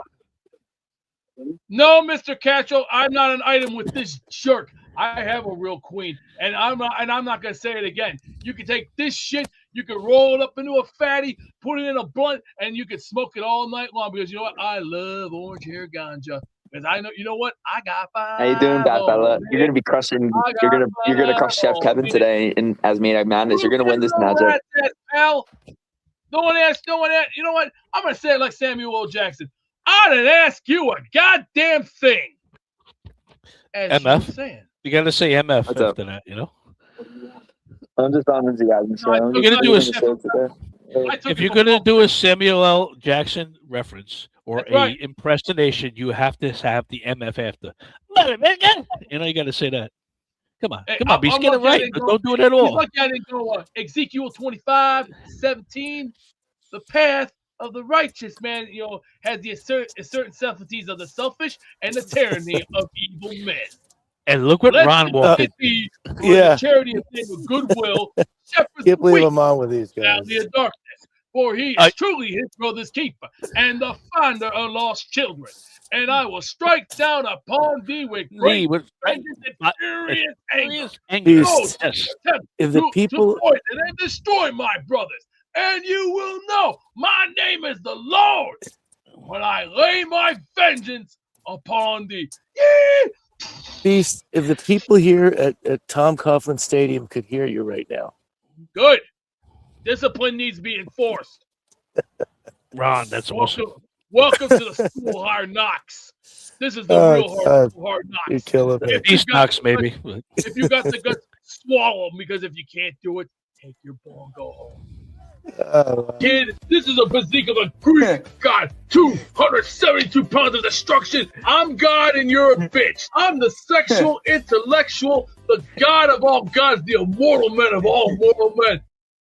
We have reached peak off season, baby. What a show. Excellent job by Luppy. Happy Cinco de Mayo, Lupp, man. Excellent job out of you. Happy Cinco de Mayo, Jake. I had some jet points, but they went out the window. You know, when you're in May and the draft is done and we're waiting for, your preseason and everything else, this is what happens. And this is why we love your show, Jake, because you bring us to different kind of heights that we all love and we all respect. Since I love you, I consider you a friend. I want you to know that you were arguing with a recording of Mad Max. Fucking Christ. It's the tequila. I got to blame the Cinco de Mayo in that one. I wonder why the guy couldn't hear me. I'm like, what the hell's going on? He literally couldn't hear you because it wasn't him. Beast was real, right? Was Beast real? Am I real? Beast was real. Mad Max was not real. Oh, actually, okay, Mad Max just called. You don't even know what's real right now at this point. No. The actual Mad Max is on the line. What do you guys' opinion on me doing a backflip through this orange wall? Max? Mad Max? Hi, how are you? Max, can we hear you? Can you hear me? Let me bring on my tech guy. Beast, what's the audio issue? He's Honestly, down. the Beast, how you doing? I don't want to hear it. I don't want to hear his crappy voice. He's lucky I don't squeeze my big hand right around his throat and be like, and then lift him 7 feet in the air like Big Show used to do in WCW and drive his head right to the mat. Turn it on, Beast. Get out of here, you clown, monkey. You want to go do something? Go play with Planet of the Apes and go, monkey. Yeah, and go fix your hair. You look like a turd anyway. This is more God than you'll ever have, pal. Beat it, scrub. Get it? Get a message, scrub boy. You're nothing but a sausage stuffer. You're a virgin. Now go stuff your sausage somewhere else. I got better things to do than play with a monkey like you. Beast, honestly, monkey. Beast, I have 180 pounds of core muscle. I will roll you. I will roll you in a coffee, honestly. If I was going against you, Beast, I will roll you. You know what? I will make you my bitch. I will slap you Beast, I will roll all you. night long and make you look like the graded whore that you are. You are a whore. Get it? W-H-O-R-E. You're a whore. You're a whore. You're nothing but a whore. And I wouldn't run with this monkey. I'd lucky I don't pick him up and squeeze him like an accordion. Go. You got the right one. You got the right one, baby. You got the right one. Ooh, you got the right one. Diet Pepsi. You got the right one. Yeah, you don't know nothing about that. You don't know who Tiny Tim is. You don't know Tiny Tim. I sure the hell ain't Tiny Tim. Hey, I ain't no Tiny Tim. was funny. Tiny Tim was funny. I like some of his work. And I also liked Andy Griffith. And you know what? He ain't no misread. So did you ever tip Did you know he was in the tulip? Diet Pepsi commercial for 91? What's Stefan? How you doing today, Stefan? Man, Max, if you're real, you definitely have the right jersey. What do you think, Stefan? I think I'm the beat maker. It don't matter if they're real or not. They just talk over me. It don't matter. Listen, great jersey. Man, Max, what are you doing today for Cinco de Mayo? Man, Max, what are you doing for Cinco de Mayo? I'm gonna go to that taco truck in an hour. Picking your nose? Biggest Okay. 13-inch burrito with the extra hot sauce, and I'm lucky I don't have a bottle of tequila going.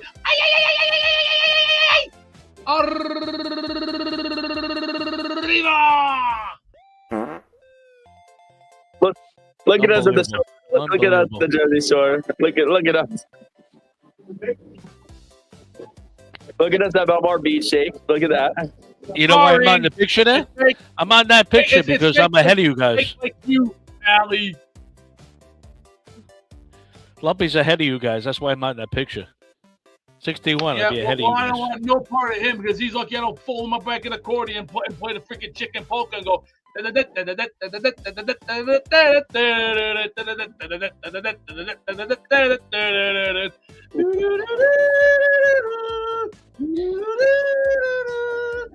Beast, you play the accordion?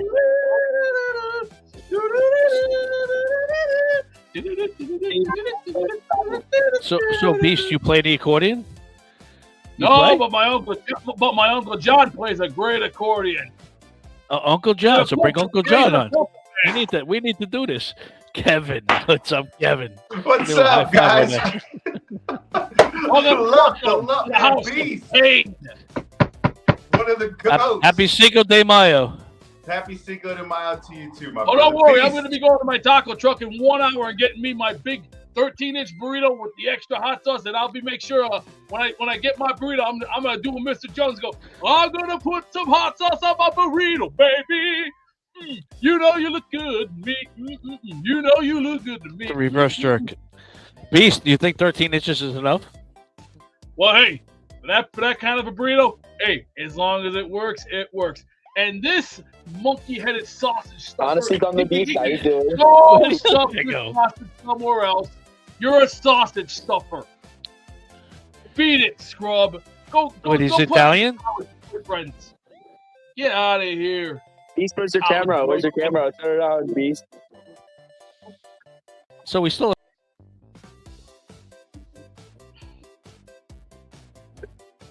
What are you doing for Cinco de Mayo, Mad Max? Seriously, what are you doing? What are you doing tonight?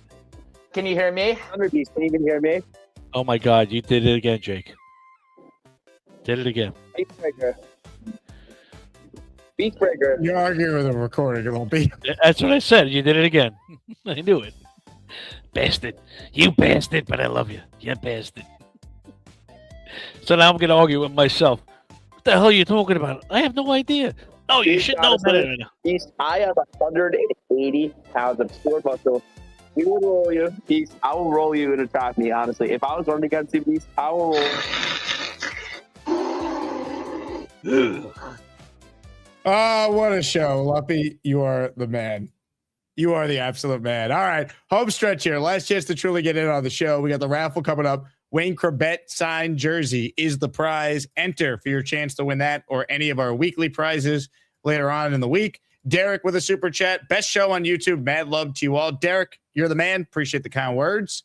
Ryan in our raffle for 2. So let's go for the raffle. Tell Beast to grab a helmet and let's rumble. Ryan, call in. I'll put you on with the Beast. In the meantime, though, Kevin called in. What's up, Kev? What's going on, Jake? How's it going, buddy? I'm doing well, man. How are you? I am doing extremely well after that interaction. Oh, no. Kev, we lost you. No. We lost Kevin, but we have Philly Noodles. Hello, Philly. Yo, what's going on? What's up, man? Nothing. I keep realizing you keep getting new callers and they keep getting dropped out. Like it sucks. What's going on with the internet? I don't know if it's a StreamYard thing or it just there's been issues with connectivity with some. Man, I feel really impartial with this Sorsby, any Sorsby talk, man. I mean, it's like if Manziel was really, really talented, you know what I mean? That's my mentality with this. I don't think we're an organization yet where you could take a guy like that and try to, break him, break a wild horse. We're not into taming horses.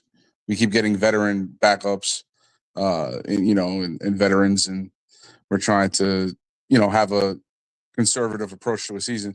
You go Sorsby, you're clearly going to have to go, 4th, 3rd round pick to get him. And, you're putting him in a room where, could he beat out Geno? Maybe it's a possibility if he's that talented, but I don't know, man. What do you think? I don't think we'll beat out Geno. Yeah. I think he'll play if they use a legitimate pick on him at some point. You're going to need to get some sort of valuation, but I don't think he's going to beat out Geno. Yeah. I mean, I just think it's, you have 3 first-round picks, so then, where's the allocation going forward with that? Clearly, you can get yourself a guard at some point. They could definitely use it on Jeremiah Smith? Is that the wide receiver for next year? Right? That's consensus number 1. That would be great. But you can already almost do that scenario without Sorsby. I don't know.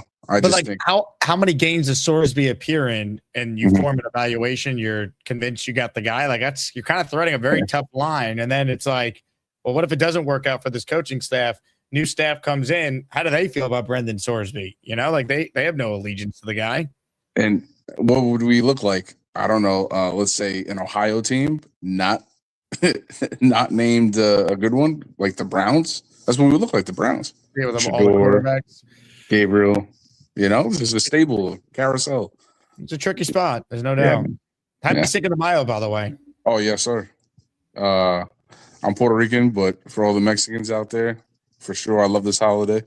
We call it Cinco de Bisto around here. Cinco de Bisto. Where did Kevin come from? Kevin, how did you join the show? I don't know, buddy. I mean, that's what happens. It's one of the perks of being on Team Asman, right? What is this? Kevin magically just shows up. He's just on the air. It's Cinco de Bisto. Nothing matters anymore. It is Cinco de Bisto. That's right. Let me say hello to the Beast. Beast, happy Cinco de Bisto. Thank you very much. I'm doing a little construction right now, fixing something here. Are you not wearing pants? I'm working right now. I work here. That was a close call. There we go. Fuck. Damn it. Motherfucker. You know what, Kevin? You have fun with Beast. How about I gotta go. No. Brother, where's your pants? I'm working right now. Do you see what I'm doing? I'm putting why does pin that cushions. require- I'm putting pin cushions in. But why Don't does you that read require English? pantsless? Look, do you want me to sound up like George Lopez and say these? You know, I'm gonna say it once. Ticos a Pranlandia para siques de taro tortillos. Arm Buto, that'll be his name. Jesus, you want me to sound like Arnold Schwarzenegger? Ladies and gentlemen, sports fans of all ages, welcome to the event of the year, the moment you've all been waiting for. This is the Asmaniac Rumble. Oh, finally, there's Beast. Yeah, What's look at up, this Beast? moron. Yeah, look at you, man. Why you so mean to Yeah, everybody, we brother? got more balls than you. Let me just say this for your one-time Hey, yeah. Go ahead, say it. You're not quality. You look like something that came out of a bad horror movie. I look like a jet, bro. I look like a jet. Why you so mean to your mother, bro? Let's answer that question first. Let me ask you a question. Why you so mean to your mother, bro? Why Does your mother? Hey, Why don't you big grow up boy. and get a life? Hey, Worry about your own shit, scuzzball. Hey, look. Hey, does your mother? Hey, Go think about let me something talk. because right now I got more problems than what you. Yeah, exactly. You're just a Why are little you bastard. disrespecting your mom? Does your mom support your life? Does your mom support you? Answer that question. Does your mom support you? Why don't you shut up? Why don't you Does your shut mom up? You're a support Gary you? supporter. You're a Gary supporter anyway. I love Gary. Yes, I love Gary. And that's salute why Jeff Kevin. you make out with him behind the boom boom bar when you're Shut up. Yeah, Shut up. You're Shut up. You know Mother's Day is next week, right? You know Mother's Day is next week? What'd you get your mom for Mother's Day? Why don't you worry about yourself? What'd you get your mom for Mother's Day? Worry about your goddamn self. I am. I do take care of myself. What'd you get your mom for Mother's Day? Why don't you What worry did about you get yourself? your mom for Mother's Day? No I answer. bet when you sit there, you probably take a bottle of tequila and ram it up your ass, going woo, woo. Oh, woo! really? Really? Yeah, Really? that's you. Yeah, and I bet when you look at the people and other guys, when you probably look like Jethro Tull from I Dream of Jeannie, going Rambling nonsense. You're just rambling. It's not my fault you're a little bitch because you ain't got what it takes. Shut up, Beast. You have no Jethro Tull respect. from My Dream of Jeannie. When was Jethro Lumpy. Tull on My Dream of Jeannie? How you doing, Ryan? Lumpy. I love you, brother. What's up, Lumpy? How you doing? I'm doing good. What about you? Hey, do you respect your mother? My mom died when I was 13. We don't want to bring that I up. apologize, sir. I respect my wife, who's a great mother. So Exactly. absolutely, everybody's got to respect their mother. But where was Jethro Tull and I Dream of Jeannie? That one got me. That one just I don't floored know. me. It was crazy. Listen, I'm sobering up right now. I'm doing some Bud Lights. Hey, I'm doing some Bush apples. Let's go. You heard of Bush apple? Yes, it is the new thing, the Bush apple. Yeah, You know? they're going down good. I wait until they come out to the Bush peach because they're getting peach for an hour. Oh, hour the and a peach half. is good. Yeah, I Yes, can the eat Bush that for peach an hour is and a good. half. That's all I'm saying. Just I've always wanted to Yes, address Beast though. Beast had to go and hide from the camera, but disrespecting his mother.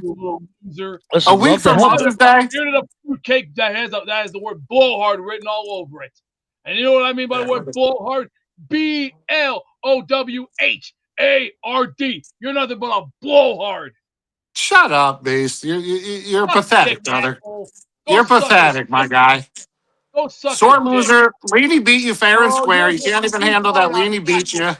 Yeah, why don't you You go don't- sniff Gary's ass and you'll probably get all the nice brown dinglings that you get through your nose hole. You shithead. Wow. Oh, I like Gary, but I'm also Happy Cinco de Beasto to all. I'm counting raffle names. Last call to enter for your chance to win the Wayne Corbett signed jersey. That is up for grabs momentarily. Ryan, you got your Rumble with Beast. So congrats to you. Ladies and gentlemen, last call to enter the raffle. last call. Wayne Corbett signed jersey. I'm going to play a short clip. At the conclusion of said clip, we come back and we spin the wheel of champions to determine who will win the signed jersey by the all-time Jet great. Back right after this. See this hat, everybody? Does it look like I really abandoned this team? That's what I'm looking at right now. You can't see this hat and Colin shirt. What the hell? Jets. I am gonna get sick to my stomach looking at this. Wow. Sorry, Beast. This is regurgitating. Sorry, I don't have a six-pack, Beast. I'm sorry. You look like regurgitation. You want to see what a real man looks like? You want to see what a real man looks like? This is God, man. This is God. Look, this is a real God right here. A machine. 272 pounds, muscle and might. Destructive but constructive. Force right here. These biceps here. These are guns that'll rip throats from top to bottom, pillar to pillar, post to post, man to man, muscle to muscle, even all gun, baby. This is all guns. This ain't no bullshit. I'm sorry. Please, for the love of Jesus, whatever that, I'm sorry, you freak. No, thank you. Jets. Let's go. Ladies and gentlemen, those are two manly men on your screen. Speaking of manly men, the master of Raffle ceremony needs to send us to the Wheel of Champions. Ladies and gentlemen, it is time.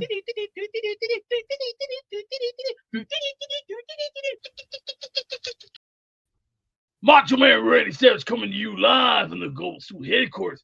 Ladies, bring in the wheel. We're going to get some winners today. Yes, we are. Are we ready for that wheel?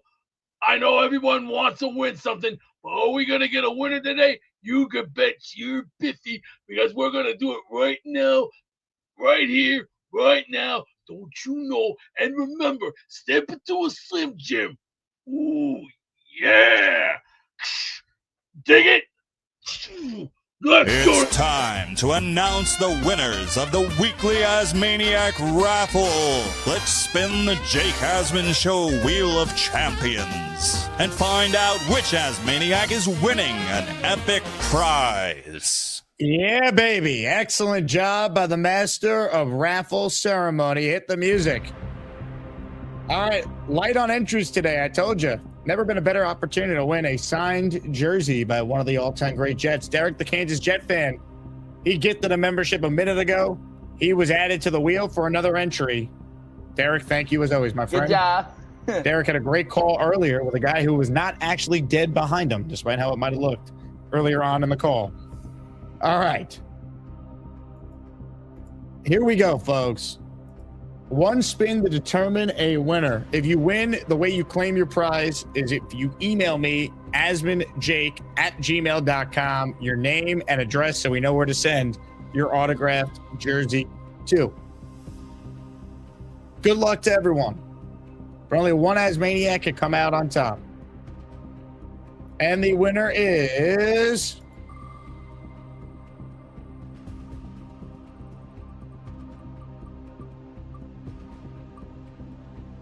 The winner is Billy McCain. Congratulations, Billy. Hit it. Beast, happy Cinco de Beasto. Thank you very much. I'm doing a little construction right now, fixing something here. Are you not wearing pants? I'm working right now. I'll work here. That was a close call. Damn it. Motherfucker. Brother, where's your pants? I'm working right now. Do you see what I'm doing? Ticos a Pranlandia para siques de taro tortillos. Armed and Buto, that'll be his name. That was a close call. Philly Noodles is officially blind. Ladies and gentlemen, that does it. Lumpy, happy Cinco de Mayo. Happy Cinco de Mayo, guys. Let's go. Ronell, happy Cinco de Mayo. Happy Cinco de Mayo, Jake, and Lumpy and everybody. Beast, happy Cinco de Mayo. Gracias, amigos. As a matter of fact, in about 45 minutes, I'm going to that taco. Arriba! Happy Cinco de Beasto. We're back tomorrow, 10 a.m. Our first show. Be there. Omari Brown's coming on. Lot to get into. JETS. Jets. I can't see you. Get off your fat ass and come over here. Yeah, right here. How do you say his name? Jack Mehoff.